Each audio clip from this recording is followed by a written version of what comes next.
Selamat datang saudara-saudari. Hari ini kita mahu belajar mengenai hadiah. Hadiah daripada Yesus Kristus kepada setiap orang yang percaya kepadanya. Hadiah ini adalah hadiah Roh Kudus. Ya.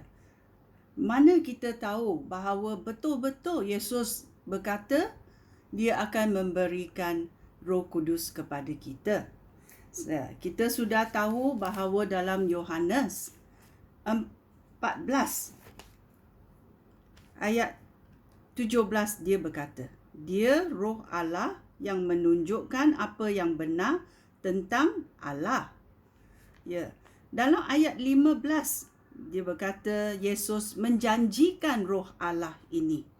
Jika kamu mengasihi aku, Yesus berkata, kamu akan mentaati perintah-perintah aku. Aku akan memohon kepada Bapa, dan Bapa akan memberikan kamu penolong lain yang akan bersama-sama kamu selama-lamanya. Dia adalah Roh Allah. Sungguh baiknya. Kerana Tuhan akan memberi kita rohnya. Ini hadiah yang paling penting dan paling utama dalam hidup kita. Kerana kalau kita tidak ada roh Allah, kita bukan pengikut Yesus. Ya. Dalam Kisah Rasul-Rasul babak 2 ayat 38. Kita mendengarnya. Babak 2 ayat 38.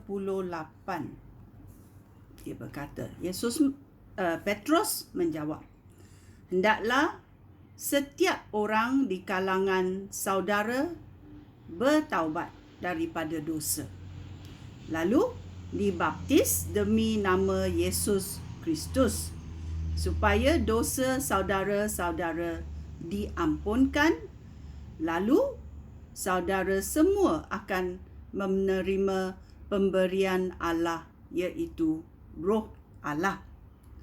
Allah menjanjikan hal itu untuk saudara-saudara dan keturunan saudara semua, serta untuk semua orang di tempat-tempat yang jauh, iaitu sesiapa sahaja yang dipanggil oleh Tuhan Allah kita, supaya datang kepada Yesus Kristus. Ya. Kita mesti bertaubat daripada dosa, supaya dosa kita diampunkan melalui darah Yesus. Kerana darah Yesus mencucikan segala dosa kita. Macam mana ia berlaku? Yesus disalibkan di kayu salib dan darahnya mengalir supaya kita boleh dibersihkan. Dia, Allah Bapa, mengorbankan Yesus Kristus, anaknya, supaya dosa manusia boleh dihapuskan.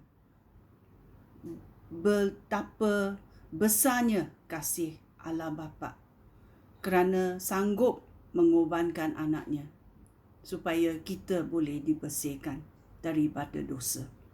Ya, sungguh baiknya Tuhan kita. Ya. Dalam juga Yohanes babak 7 ayat 37 sampai 39 dia berkata, mata air yang memberikan hidup. Ini berlaku, cerita ini berlaku sebelum Yesus disalibkan. Dia memberitahu pengikut-pengikutnya apa akan berlaku. Ya. Dia berkata, pada hari terakhir perayaan itu dan juga hari yang paling penting, Yesus berdiri lalu berkata dengan suara lantang, sesiapa yang dahaga, hendaklah datang kepada aku untuk minum.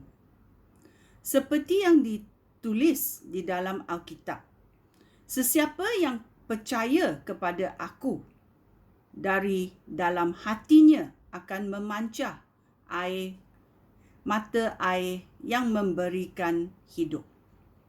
Yesus berkata-kata tentang Roh Allah yang akan diterima oleh orang yang percaya kepadanya. Pada masa itu, Roh Allah belum diberikan kerana Yesus belum dipermuliakan melalui kematian dan kebangkitannya. Ya. Bila Roh Allah datang, dia datang pada hari Pentecost. Ya, dia seperti air yang mengalir. Dia seperti cahaya. Dia seperti api. Ya, sungguh baiknya kerana kurniaan hadiah ini kepada kita yang percaya adalah sangat penting. Kerana kalau tidak ada Roh Kudus, kita berjalan sia-sia dalam hidup ini. Kita mesti mengenal Roh Kudus supaya kita mendengar arahan dan rencana Roh Kudus dalam hidup kita. Sekian, terima kasih. Shalom.